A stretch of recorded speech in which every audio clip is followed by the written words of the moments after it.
انہیں مختلف جاگیروں پر رکھا جاتا ہے اور اکثر ایک دوسرے کو خبر نہیں ہوتی کہ وہ ایک ہی نواب کے نمکخوار ہیں۔ کبھی کسی ملازم کو سپاہیوں کے عملے سے تبدیل کر کے حویلی میں بلا لیا جاتا ہے۔ یہ درجے کی فضیلت ہے۔ پیرو اور وٹھل نے اسے نہیں روکا۔ پیرو اس کے پاس سے ہٹ کے وٹھل کے پہلو میں بیٹھ گیا تھا اور ان کے اس انہماک نے اس کی آواز پر اثر ڈالا۔ آواز کسی قدر کھل گئی۔ اس نے بتایا کہ اسے بہت جلد نواب کی خاص حویلی میں تعینات کر دیا گیا تھا اور وہ ہمارا تعاقب کرنے والوں اپنے ساتھ ساتھیوں کا نگراں ہے۔ یہ ذمہ داری کا احساس تھا کہ کسی اور کو بھیجنے کی بجائے اس نے خود ہمارے ڈبوں میں داخل ہونے کا عزم کیا۔ اس کا ساتھی برقع پوش آدمی جسے ہم نے اس کے بقول ڈبے سے باہر پھینک دیا اعلیٰ درجے کا شہزور اور چست و چالاک شخص تھا۔ اسے بھی نواب کی تحویل میں آئے زیادہ عرصہ نہیں ہوا تھا۔ وہ سب کے سب نواب کے آزمودہ اور منتخب آدمی تھے۔ نواب کی نظروں میں اس معاملے کی اہمیت کا اندازہ اسی سے لگایا جا سکتا ہے۔ کہنے لگا کہ اس کے ساتھی نے نواب قطب الدین علی کے متعلق غلط نہیں بتایا تھا۔ وہ ایک مورثی رئیس ہے، ضدی، سرکش، حاسد اور فیاض۔ اسے انکار پسند نہیں۔ اپنے آدمی کی ناکامی اور بے ادبی پر اس کا پارا کبھی اس قدر چڑھ جاتا ہے کہ وہ انہیں ختم کر دینے سے بھی دریغ نہیں کرتا۔ اس کی اپنی عدالت، اپنی جیل ہے۔ حکم عدولی، بدعہدی اور بددیانتی پر سخت سزائیں دی جاتی ہیں۔ کوڑے، نشتر زنی، الٹا لٹکا دینا، کسی جگہ سے چمڑی کاٹ دینا، ناخن نوچ لینا وغیرہ عام سزائیں ہیں۔ دل کا بھی وہ اتنا ہی کھلا ہے۔ ہر ماہ چاند کی پہلی کو اس کی حویلی کے باہر محتاجوں اور نداروں کی قطاریں لگی رہتی ہیں۔ خوش ہو تو انعام و اکرام سے اتنا نوازتا ہے کہ نسلیں آرام سے کھائیں۔ اس کی ایک بڑی لائبریری، شکارگاہ اور طرح طرح کے نوادر پر مشتمل عجائب خانہ ہے۔ باغات اور محلات ہیں۔ نئی نئی عمارتیں بنانے کا اسے جنون کی حد تک شوق ہے۔ قیمتی پتھروں، قالینوں، زیورات، مجسموں اور کتوں سے اسے گہرا شغف ہے۔ وہ براہ راست نہ تو حکم دینا پسند کرتا ہے، نہ ملازموں سے بات کرنا۔ اس کام کے لیے منشی مبارک اور دوسرے معتمد ہیں۔ پہلی مرتبہ تقرری کے وقت علاوہ وہ بہت خاص موقعوں ہی پر کسی ملازم کو نواب کے حضور پیش کیا جاتا ہے، یا کسی ایسے شخص کو جس سے کوئی گستاخی سرزد ہو گئی ہو، ورنہ نواب کو دیکھے مدت گزر جاتی ہے۔ پیرو نے اسے یہ نہیں پوچھا کہ نواب عالم تاب اور نواب حشمت جنگ کے خاندان سے اس کے نواب کی قرابت داری ہے کہ نہیں، اور مہاراجہ دھرم ویر سے اس کے کیسے مراسم ہیں۔ یہ سوال فضول تھا۔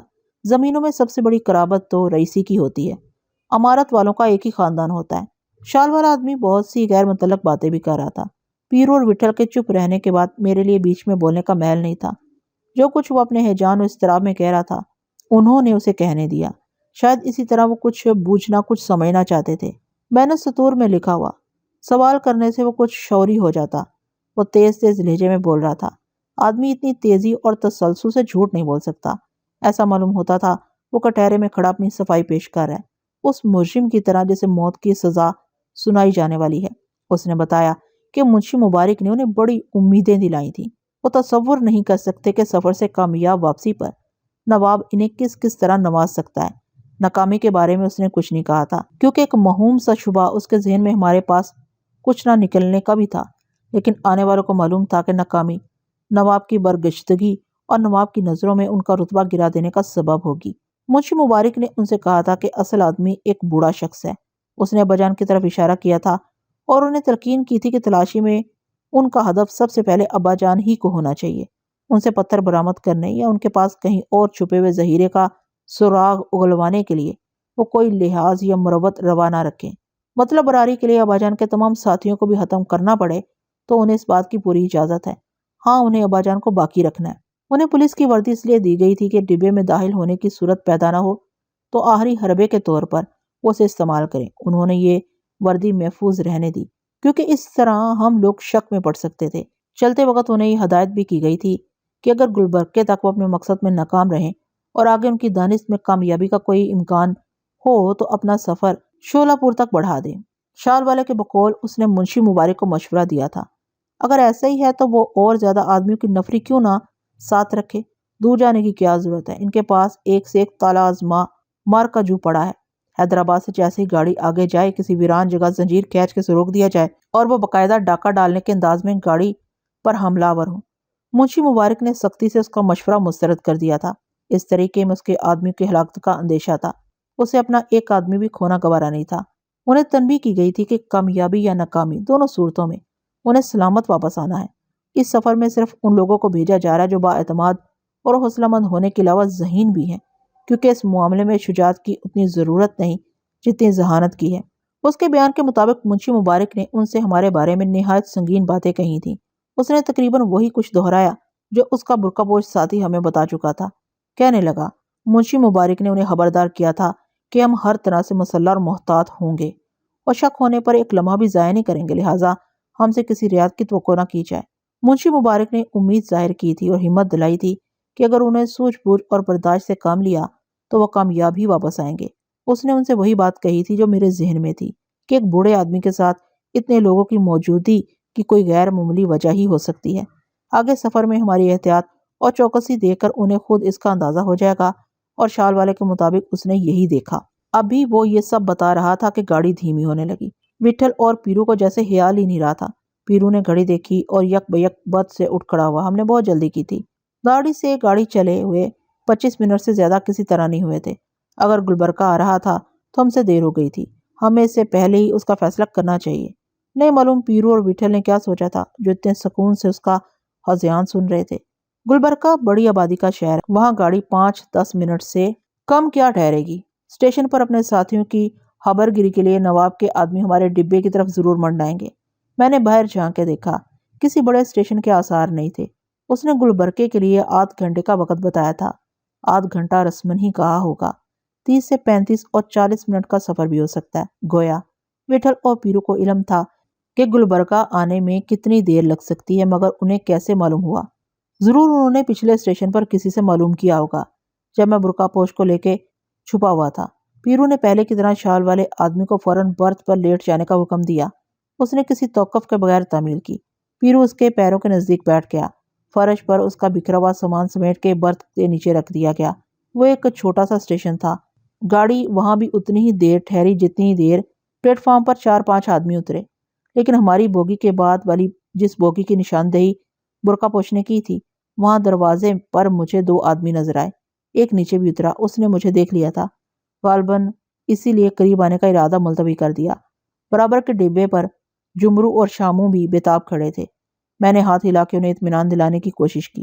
وہ میرے پاس آنا چاہتے تھے، مگر میں نے انہیں روک دیا۔ اتنے میں گاڑی نے بھی سیٹی بجا دی۔ گاڑی چلتے ہی پیرو نے بازو پکڑ کر اسے اٹھا دیا۔ پیرو کا استفسار پر اس نے ان 2 آدمیوں سے اپنی شناسائی سے دوبارہ انکار کیا جنہیں سب سے پہلے مارٹی نے شناخت کیا تھا اور جو گزرنے والے اسٹیشن پر بھی اپنے ڈبے کے دروازے پر ڈٹے ہوئے تھے۔ اس کی باتوں سے ظاہر ہو رہا تھا کہ رات ابا جان کی حویلی میں آنے والے لوگوں کا بھی اسے کوئی علم نہیں ہے۔ پیرو نے کریدنے کی کوشش کی، لیکن وہ کوئی جواب نہ دے سکا۔ اگر وہ نواب قطب الدین علی ہی تھا تو اسے کل رات حویلی سے نامراد جانے والوں کی روداد اپنے ان تازہ تم فرستادوں کو نہیں سنانی چاہیے تھی۔ اس سے ان کی حوصلہ شکنی ہوتی۔ گاڑی چلے چند منٹ ہوئے ہوں گے کہ پیرو نے وٹھل کی طرف دیکھتے ہوئے اسے پوچھا، ابھی کچھ اور بولتا تو تھوڑا ٹائم ہے، میں نے جناب کو سب بتا دیا ہے۔ ابھی تمہارا کیا بنا ہے؟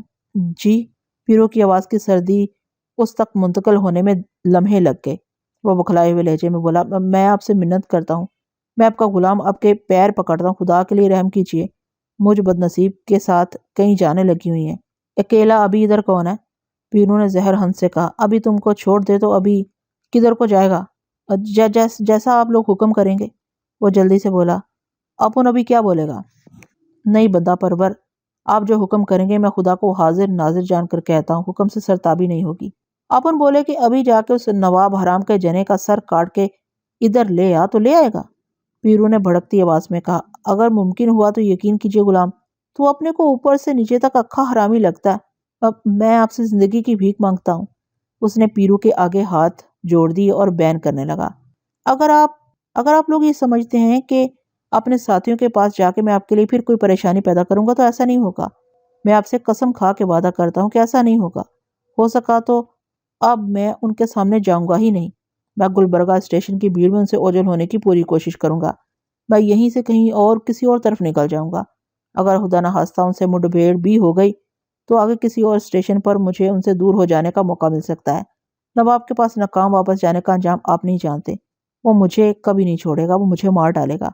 اسے جلال آتا ہے تو کچھ نہیں دیکھتا، زندہ آدمیوں کو شکاری کتوں کے آگے ڈال دیتا ہے۔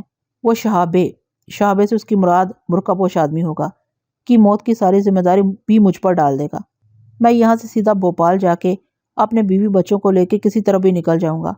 وہ حفقاتی حالت میں نہ جانے کیا کیا کہتا رہا۔ وٹھل نے ہنکاری بھری اور سر ہلانے لگا۔